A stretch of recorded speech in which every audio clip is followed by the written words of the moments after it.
ذوالحجہ کا عشرۂ اول کہتے ہیں کہ اسلامی سال کا جو آخری مہینہ ہے اس کا نام ہے ذوالحجہ، اور اس ذوالحجہ مہینے کا یہ پہلا عشرہ چل رہا ہے، یعنی پہلے 10 دن چل رہے ہیں۔ قرآن مجید کے اندر اللہ تبارک و تعالی نے ان دنوں کے فضائل بیان فرمائے، اور اللہ نے قسمیں کھائی، وَلَيَالٍ عَشْرٍ، 10 راتوں کی قسم۔ وہ راجح روایت کے مطابق انہی دنوں کی 10 راتیں، چاند کی پہلی سے لے کے 10 تک، اور اللہ پاک نے اس کی 10ویں کی الگ قسم کھائی والشفع، اور اس کی 9ویں کی الگ قسم کھائی والوتر۔ یہ اسی مہینے کی جو چل رہا ہے، جس کی آج 6 تاریخ ہے، اسی کی پورے 10 دنوں کی بھی قسم کھائی ہے، اور 10ویں دن کی الگ قسم کھائی ہے، 9ویں دن کی الگ قسم کھائی ہے۔ اور اللہ تبارک و تعالی جب کسی چیز کی قسم کھاتے ہیں، قسم اٹھائی جاتی ہے، تو اس چیز کی عظمت بتلانا مقصد ہوتا ہے، یہ چیز بڑی شان والی ہے۔ جیسے قرآن مجید میں اللہ پاک نے نبی پاک صلی اللہ علیہ وسلم کی زندگی کی قسم اٹھائی، نبی پاک صلی اللہ علیہ وسلم کے چہرے کی قسم اٹھائی، نبی پاک صلی اللہ علیہ وسلم کی زلفوں کی قسم اٹھائی۔ مقصد ان کی عظمت بتلانا ہے۔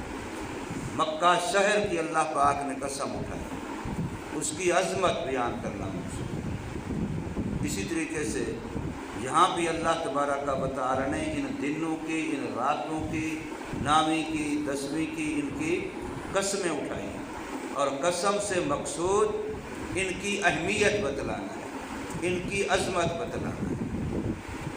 ایک تو اس سے ذرا سمجھیے کہ ان دنوں کی عبادت، فرمایا دن کا روزہ سال کے نفل روزوں کے برابر ثواب رکھتا ہے، اور ایک رات کی عبادت بندہ ہمت کر لے جتنا ہو سکے تو فرمایا لیلۃ القدر کی عبادت کے برابر ہے۔ اور لیلۃ القدر کی عبادت کتنا ہے؟ خیر من 1000 شہر، 83 سال کی عبادت سے زیادہ، خیر من 1000 شہر، 1000 مہینوں کی عبادت سے زیادہ بہتر۔ کتنا زیادہ بہتر یہ اللہ ہی جانتا ہے۔ تو اللہ تبارک و تعالی نے ان دنوں کی عظمت رکھی ہے۔ ان دنوں میں مختلف احکام ہیں جو ہماری طرف متوجہ ہوتے ہیں، ان کو یاد کر لیجیے۔ ایک حکم ان دنوں کا حج ہے، اللہ جن کے نصیب میں لکھتا ہے مقدر میں ہوتا ہے حج کرتے۔ ایک ان دنوں کا حکم قربانی ہے۔ یاد رکھیے، قربانی کے لیے 2 لفظ قرآن میں آتے ہیں، ایک لفظ اضحیہ کا ہے اور ایک لفظ ہدی کا ہے۔ ہدی کا لفظ اس قربانی پر بولا جاتا ہے جو حج قران، حج تمتع کا دم شکرانہ ہوتا ہے، سنت ابراہیمی والی قربانی پر نہیں بولا جاتا۔ وہ حاجی لوگ صرف جو حج قران کرتے ہیں یا حج تمتع کرتے ہیں، ایک سفر میں ایک احرام سے اگر حج عمرہ دونوں کیے جائیں تو یہ حج قران ہے، اور اگر سفر ایک ہو لیکن احرام حج کا الگ ہو، عمرے کا الگ ہو، تو یہ حج تمتع ہے۔ تو اس پر شکرانے کے طور پہ ایک بکری ایک دم ذبح کرنا ہوتا ہے، اس کے لیے حدود حرم ضروری ہے، اس لیے وہ مینا میں ذبح ہوتی ہے، باقی دنیا کی کسی جگہ پر وہ ذبح نہیں ہو سکتی۔ یہ جو ہدی ہے اس کو ہدی کہتے ہیں، اور دوسری جو سنت ابراہیمی والی قربانی ہے وہ پوری دنیا میں کہیں بھی کی جا سکتی ہے، تو وہ اس کے لیے نصاب ہے، وہ غریب پر نہیں ہے، امیر پر ہے۔ لیکن وہاں وہ جو حج والی ہدی وہ ہر بندے پر ہے، جس نے حج تمتع کرنا ہے، جس نے حج قران کرنا ہے، اس کے لیے کوئی نصاب نہیں ہے۔ لیکن حج تمتع، حج قران والے کے علاوہ چاہے وہ حج افراد والا ہو، اس پر بھی نہیں ہے۔ حج افراد والا وہ ہوتا ہے کہ گھر سے صرف حج کی نیت سے جاتا ہے اور حج ہی کا احرام باندھتا ہے اور حج کر کے واپس آتا ہے، اس سفر میں عمرہ بھی نہیں کرتا، تو اس کو حج افراد کہتے ہیں۔ تو اس پر یہ دم نہیں ہوتا۔ حج کی حدی جسے کہتے ہیں وہ حج افراد والے پر نہیں ہوتا۔ تو یہ دو لفظ ہیں۔ میں نے باقاعدہ ایک کتاب دیکھی، کسی پروفیسر نے کسی نے لکھی تھی کہ جی مولوی جو قربانی کرواتے ہیں دنیا میں یہ قربانی سرے سے ہے نہیں۔ اس نے حدی کے لفظ کو لیا اور حدی جو کہ حاجی پر ہے لہذا بس قربانی وہی ہے، اس کے علاوہ یہ قربانی بنائی گئی ہے۔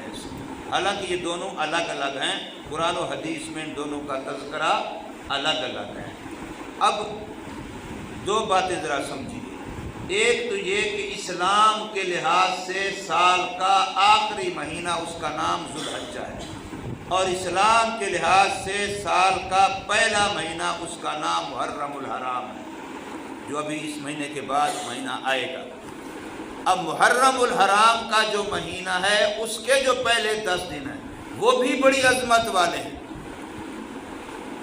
جو عشرۂ محرم کہا جاتا ہے وہ بھی بڑی عظمت والے ہیں۔ اور یہ جو دن ہیں اس مہینے کے پہلے عشرۂ ذوالحجہ یہ بھی بڑی عظمت والے ہیں۔ دونوں کے اندر مماثلت کیا ہے؟ وہاں بھی قربانی ہے، یہاں بھی قربانی ہے۔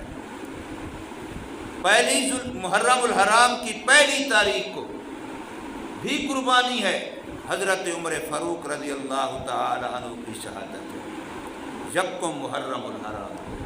پھر 10 محرم الحرام کو واقعہ کربلا، بہت بڑی قربانی ہے خاندان رسول کی، اسلام کے لیے دین کے لیے بڑا اپنا خون، اپنے بچے، اپنا پورے کا پورا گھرانہ قربان کر دیا ہے۔ اسلام کا پہلا مہینہ قربانی سے شروع ہوتا ہے سال کا، اور آخری مہینہ قربانی پر ختم ہو رہا ہے۔ تو گویا اسلام کے سال کے لحاظ سے اول بھی قربانی ہے، آخر بھی قربانی ہے، تو بتلایا جا رہا ہے کہ اسلام کو بچانا ہے تو قربانی ضروری ہے۔ اس لیے وہاں بھی ایک نبی کا خاندان ہے اور یہاں بھی ایک نبی کا خاندان ہے۔ وہ محرم الحرام کو شہرت ہے، مشہوری ہے، لوگ اگر اس کا احترام کرتے ہیں، لوگ اس کو جانتے ہیں، تو وہ بھی نبی کریم محمد الرسول اللہ صلی اللہ علیہ وسلم کے خاندان حضرت حسین رضی اللہ تعالی عنہم کی شہادت اور قربانی سے۔ یہ الگ بات ہے کہ محرم کا مہینہ ویسے بھی حرمت والے مہینوں میں سے، جب سے اللہ نے مہینے بنائے ہیں اس وقت سے اس کو عزت والا بنایا ہے، لیکن ہم اسلام کے اندر، مسلمانوں کے اندر اس کی شہرت اسی واقعہ کربلا کی بنا پر ہے۔ اسی طریقے سے یہ جو مہینہ ہے اس کی جو شہرت ہے وہ حضرت ابراہیم علیہ السلام جو خلیل اللہ ہیں، حضرت اسماعیل علیہ السلام جو ذبیح اللہ ہیں، ان دونوں باپ بیٹے کی قربانی سے۔ ایک تو اس بات کو سمجھیں، اور دوسرا جیسے میں عرض کر رہا تھا کہ اس مہینے کی ان دنوں کے جو احکام ہیں ان میں حج کا حکم تقریباً سب کو معلوم ہے کہ اس مہینے میں حج ہوتا ہے، قربانی کا حکم بھی تقریباً سب کو معلوم ہے کہ اس مہینے میں قربانی ہوتی ہے، جانور ذبح کیے جاتے ہیں۔ لیکن اس کے ساتھ اس مہینے میں اعمال کی قدر و قیمت اللہ کے ہاں بڑھ جاتی ہے۔ جیسے ابھی میں نے عرض کیا کہ ایک دن کا روزہ اس کی قیمت اتنا بڑھ جاتی ہے کہ وہ سال کے روزوں کے برابر ہو جاتا ہے۔ ایک رات کی عبادت اس کی قیمت اتنا بڑھ جاتی ہے کہ وہ سال کی راتوں کی عبادت کے برابر ہو جاتی ہے۔ اور اسی طریقے سے ایک حکم یہ بھی ہے کہ بندہ ان دنوں میں اگر حجاج کے ساتھ مشابہت کی نیت سے اللہ سے درخواست کر رہا ہے، یا اللہ میں حج پہ تو نہیں جا سکا، میرے اسباب نہیں تھے، میرے نصیب میں نہیں تھا، فلاں نہیں تھا، میں نہیں جا سکا، لیکن جتنا میں کر سکتا ہوں اتنا تو کر رہا ہوں۔ یہاں وہاں حاجی لوگ احرام کی حالت میں ہیں، وہ ناخن نہیں کاٹتے، وہ بال نہیں کاٹتے، وہ اپنا میک اپ نہیں کرتے، اپنے آپ کے لیے تزئین نہیں کرتے، بلکہ دیوانوں کی طرح 2 چادریں کفن کی پہن کے لبیک کی صدائیں لگا رہے ہیں۔ تو یا اللہ میں اتنا کر سکتا ہوں کہ ان والی شباہت تو بنا سکتا ہوں، لہذا ناخن کاٹنا بھی چھوڑ دے جب محرم سے، اور بال کاٹنا بھی چھوڑ دے، جب قربانی ذبح ہو جائے اس کے بعد کاٹے، تو یہ بھی ایک مستقل ثواب کا کام ہے۔ اسی طریقے سے اس کے احکام میں سے ایک حکم تکبیرات تشریق کا ہے، جو آج 6 ہے اور منگل کا دن 9 ہوگی، تو تو منگل کے دن کی صبح کی نماز کے وقت سے لے کر کے 13 کے دن کی عصر کی نماز تک ہر فرض نماز کے بعد، چاہے وہ فرض نماز جماعت سے پڑھے، چاہے وہ فرض نماز اکیلے پڑھے، چاہے وہ گھر میں پڑھے یا مسجد میں پڑھے، مرد کے لیے بآواز بلند ایک مرتبہ کم از کم اللہ اکبر لا الہ الا اللہ واللہ اکبر وللہ الحمد، اس کو تکبیر تشریق کہتے ہیں، یہ پڑھنا مرد کے لیے واجب ہے۔ اس میں بعض نے یوں فرق کیا ہے کہ شہریوں پر واجب ذرا تاکید کے ساتھ ہے اور دیہاتیوں پر واجب نہیں ہے، یا واجب ہے لیکن ذرا تخفیف کے ساتھ ہے۔ دیہات سے مراد ایسے چھوٹے جو دیہات ہیں جہاں جمعہ عیدیں نہیں ہوتی، اور عورت کے لیے بھی ہر فرض نماز کے بعد اسی تکبیر تشریق کو ایک مرتبہ پڑھنا ضروری ہے، لیکن آہستہ آواز سے، اونچی آواز سے نہیں، مرد اونچی آواز سے پڑھے، یہ بھی اس کا حکموں میں سے ایک حکم ہے۔ تو گویا ان دنوں کے حکموں کو جاننا یہ الگ مستقل علم کی عبادت ہے، پھر اللہ اس پر عمل کی توفیق دے وہ الگ ہے کہ اللہ اس پر ہمیں عمل کی بھی توفیق دے۔ ان باتوں کو ذہن میں رکھیں اور ان پر عمل کرنے کی کوشش کریں۔ اللہ پاک ہم سب کو توفیق عمل عطا فرمائے۔